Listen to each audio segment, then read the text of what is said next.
Well, we're in the beautiful foothills of the Dandenong Ranges here in Victoria, and we're about to walk through a multi-award-winning sustainable masterpiece. Anton from Calm Living Homes, which is his own property, is going to walk us through this amazing garden. Anton? Hi Steve, welcome to Machu Picchu, the House of a Green Heart. Now, if I was looking for a block of land, this would be one of the last blocks I would choose, apart from the view. Tell us about the three major challenges that you would have had to build on this property. The three major challenges that we had here was obviously the site being so elevated. It's 23-degree natural elevation. The site's a landslip site, so there's a lot of rock involved in that. The last one being stormwater management, because we have no stormwater system here. The rock was incorporated into the site, and we resolved the stormwater management system by creating that rain garden there. So you've turned the three major challenges of this property into actual design features to improve the sustainability. 100%.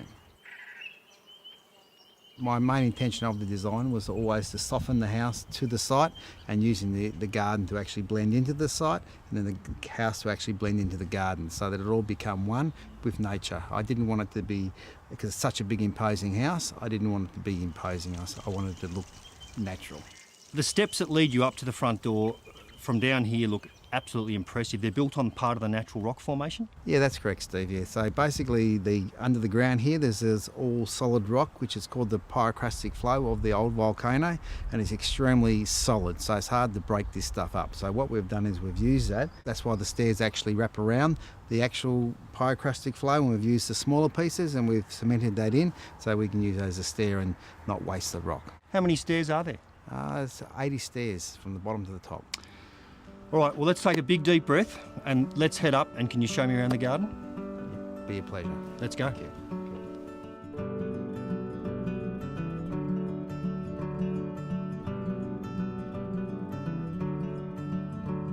Well, Anton, every man needs a man cave, and this is your space. It certainly is. I enjoy getting out here. I've got over 1,500 bromeliads here.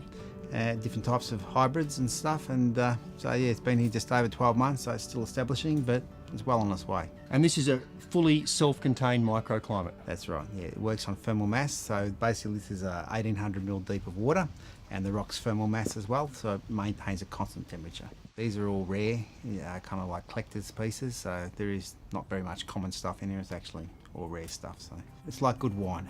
Well, look, as I said, every man needs a man cave, and this is very unique and very personal to you, and I absolutely love it. It's beautiful. Thank you very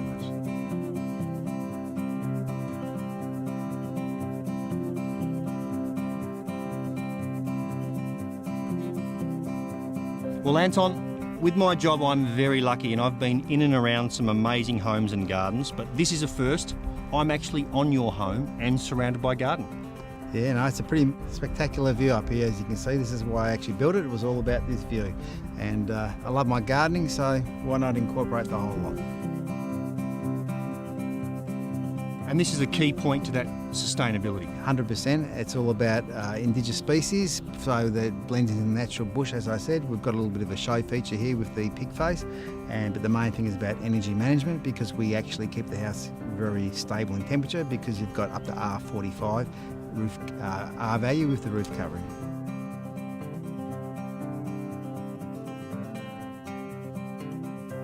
The main thing you want to do when you plant out a roof garden is you want to have as many plants as you can, because those gaps, those voids, is where the weeds are going to blow in and take over the roof garden.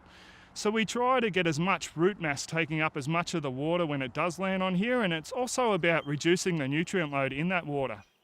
Up here is like stage one of the stormwater treatment plan that we had to put into place, because there's no actual stormwater pipes on the property. Down there we were able to use much larger plants. When we use much larger plants, they too will have a much larger root structure, which will go down a lot deeper, and that will help to treat that water a lot easier.